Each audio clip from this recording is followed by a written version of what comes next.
Hey y'all, happy Tuesday. Happy spoken word Tuesday. I hope you guys days come along fine. Anyway, you guys know on Tuesdays I like to bring the word. And earlier I read my short from the sealed portion, chapter 20, verse 14. One of the final testaments of Christ reads as follows. And we were commanded from the beginning to work by the sweat of our own brow in order to eat the food that will bring us nourishment. And the commandment did not say that we should live by the sweat of the brow of our brother, but it said by the sweat of our own brow. Right? You guys, there are so many who delusionally believe that another should take care of them instead of them using their own able bodies to take care of themselves.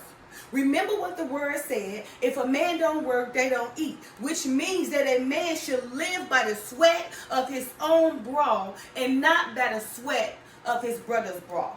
So we got to get that in our mind. In order for us to bring nourishment to ourselves, to bring food to ourselves, then we need to get out there and work our able bodies by the sweat of our own brow and not by the sweat of our brother's brow. Okay? Of course, this comes from the sealed portion, chapter 20.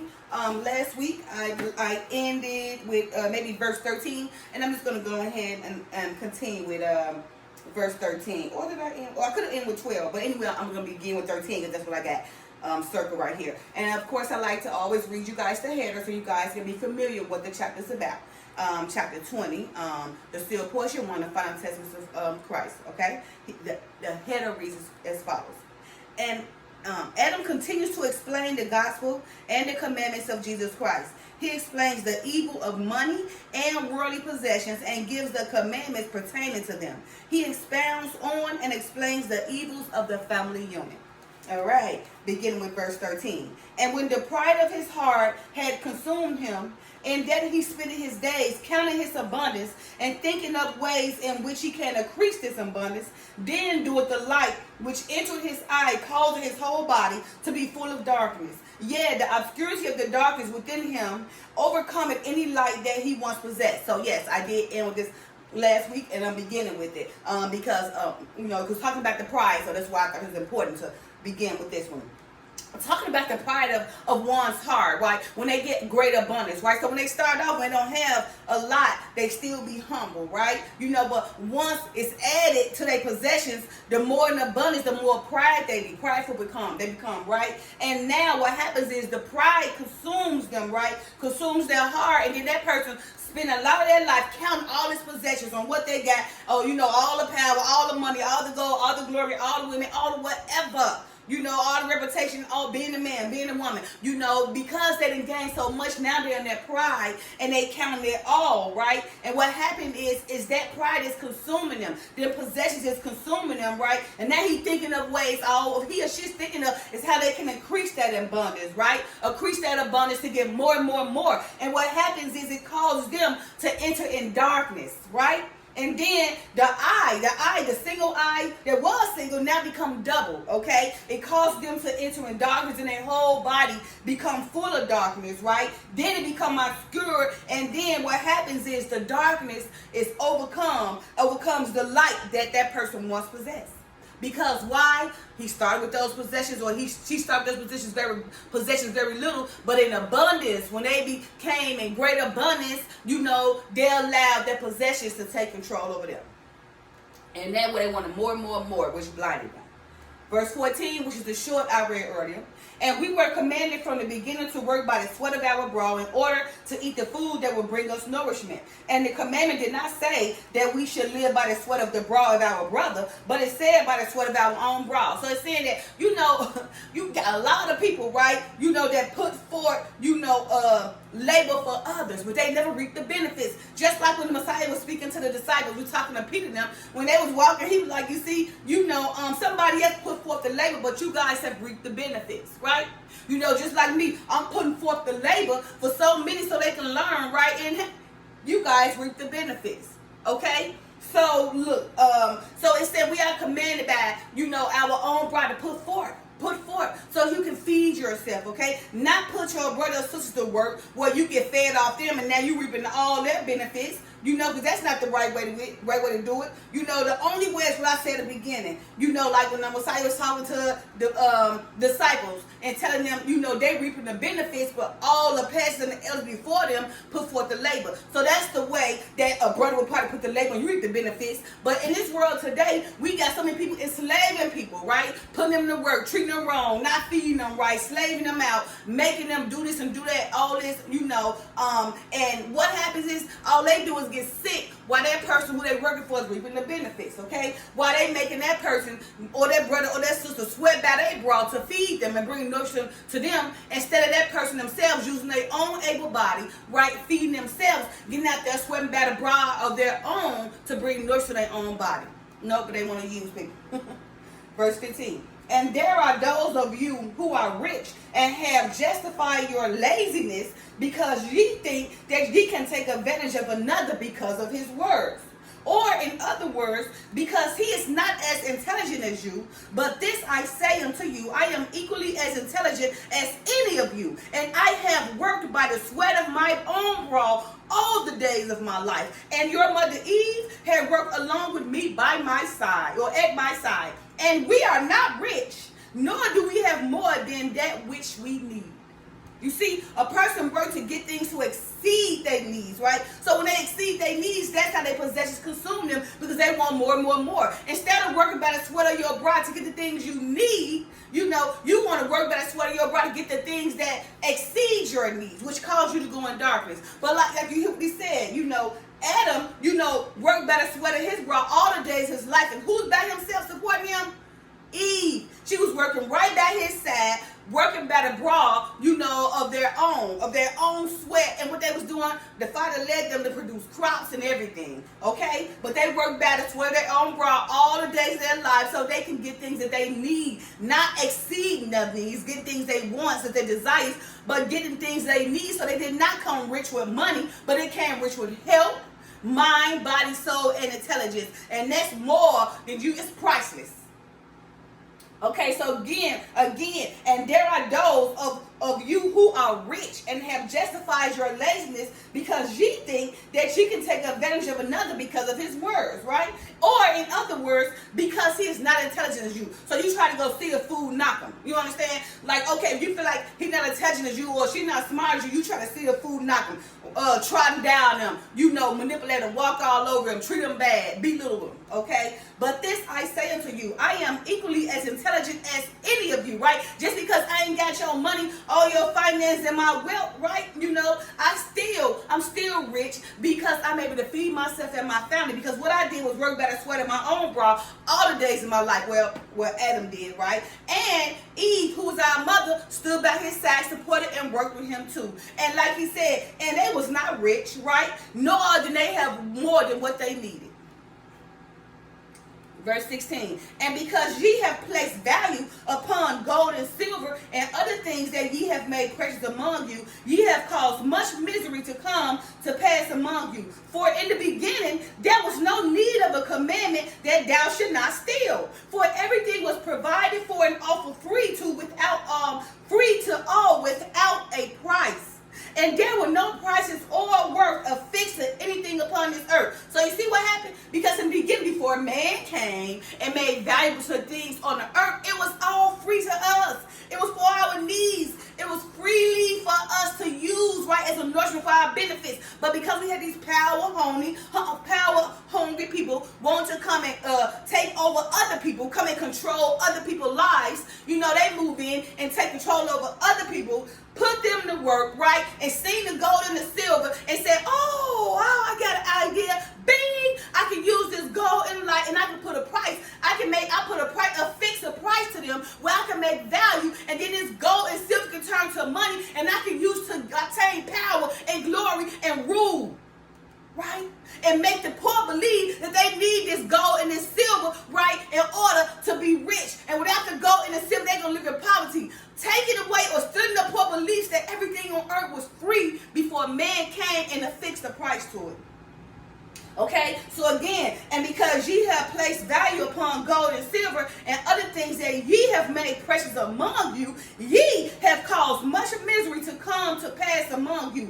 For in the beginning there was no need of a commandment that thou should not steal. But they made it because they would go steal it, so the Father had to make that commandment. There would not be no laws if people didn't want to rebel, if people wasn't so happy or eager to rebel against, nature or against the order.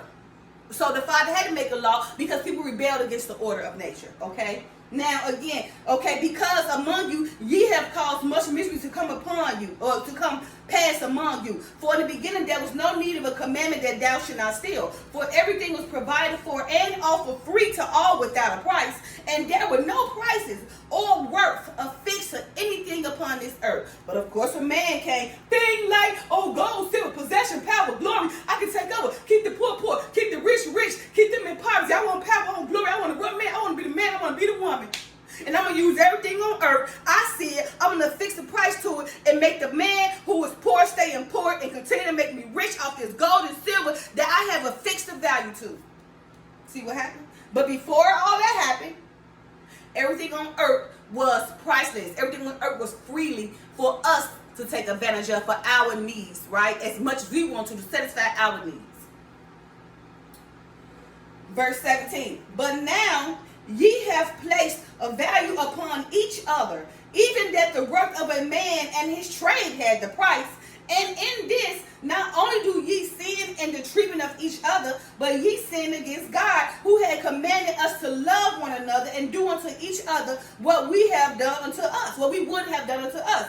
So you see the Father say, he has placed a value, we have placed a value upon each other, right? Even the worth of a man, right? And what he got, we put a value, we put a price on him, okay? And not only this, right? In this, right, we sin, because of how we treat one another, right? And because it's a sin against God, right? Who had commanded us all to love one another and do to one another as we would want one to do unto us. Verse 18. Now, what man among you will want others to consider you of less value than that value which they consider of themselves? And who among you will want to be known for your little value? And what of those that carry the buckets of our waste and bury them outside of our cities, that we should not behold our waste and cause our cities to stink? Of what value do these have unto us? I say unto you that I would rather live in a clean city that is unburdened by our waste than I would in a city where those therein wear fine linen and clothing, where moths make their own waste thereon. And we value the dressmaker and the cobbler more than we value he who carried our waste from among us. Yet if we did not have the dressmaker and the cobbler among us, we would make our own clothes, though not finely made as they might be, but sufficient for our needs. And if there were none to carry forth our waste from among us, then our cities will begin to stink, and we will suffer because of their absence. So I say unto you, which of these should be of more value unto us? See what the Father said? So now, what is more value to us? The people who clean the waste to stop our cities from stinking, or the people who can make you look good? What is more value, right? Nobody thinks about that. Nobody thinking about how they're able to walk around and the streets is clean and all that kind of stuff. Who is more valuable? We will have to say the people who clean up the street so our cities don't be stink. Because I'd rather go live in a clean city than to be walking around here in a bunch of funk, right? Just to look good. And that's just how a lot of women, they rather have on clean clothes and their body be stinking, or clean clothes and the house be filthy, or clean clothes and the kids ain't taken care of. That don't mix up. Why not first be clean and then move forward, instead of trying to move forward before being clean? That don't work out, because remember, cleanness is close to the Father. So if you nasty, then you close to the devil. See? So again, like he said, I say unto you that I would rather live in a clean city that is unburdened by our waste than I would in a city where they're buried with fine linen and clothing, where moths make their own waste. Think about that. Verse 21. And those of you who think that intelligence should be rewarded at a higher value than the work of those that till our fields and harvest the foods that we eat. Yeah, what think ye, if they became intelligent like unto yourselves and thought themselves above the sweat that produces this food? What then would you eat? Haven't thought about that neither, right? Like he said, okay? And those of you who think that your intelligence, right, should be rewarded at a higher value than the work of those that till our fields and harvest the foods that we eat. Yeah, what think ye, if they became intelligent like unto yourselves and thought to themselves above the sweat that produces this food? What then would you eat? You'll be hungry and starving because you don't know how to get out there and harvest. But yet the people who go out there and harvest and get our food, we treat them like dirt. We belittle them and treat them beneath us. Right? But we need them to eat, because without them, what you would do, you would starve. You wouldn't be healthy. So think about that. Verse 22. Behold, your intelligence cometh from your deceptions and the advantage that ye have taken of others because of their words. For ye have convinced those who carry forth the waste, and also those who bring forth the fruits of the field, that your gold and your silver are most precious and are desirous to process. And because of your many words and your deceptions, those who work by the sweat of their brow to support you depend on you for this gold and silver, that they might live. And ye have taken that which they produce and have convinced them who have produced it that it's worth less than the work that you know it to be. And then in your deception, ye take that which ye have purchased for a little and sell it for a lot, so that ye might gain in this profit and add to the abundance that ye already have. And I'm going to end with that. But I just think about that. So all the people, because you think all the people that out there harvesting our food, you belittle. Because you feel like your intelligence is way better than theirs, right? Because your intelligence comes from your deceptions. So that's why you think of that. So because your intelligence comes from deceptions, and the advantage that you have over others, because you feel like your intelligence is worth more than their labor, although they never bring a food to you to eat, you feel like your intelligence is better, so you get to belittle them, right?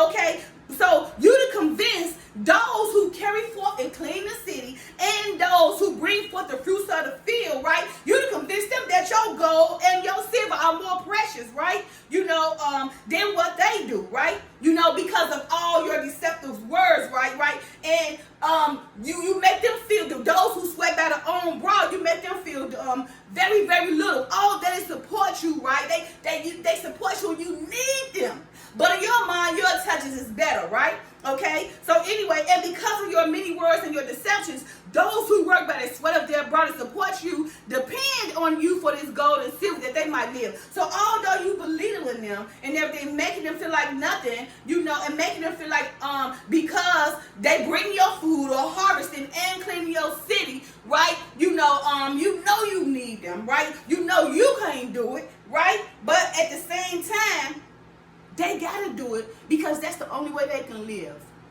You see? But you take advantage of it because you feel like you're intelligent and you deserve reward for your intelligence, so you treat them like dirt while you live in high places, right?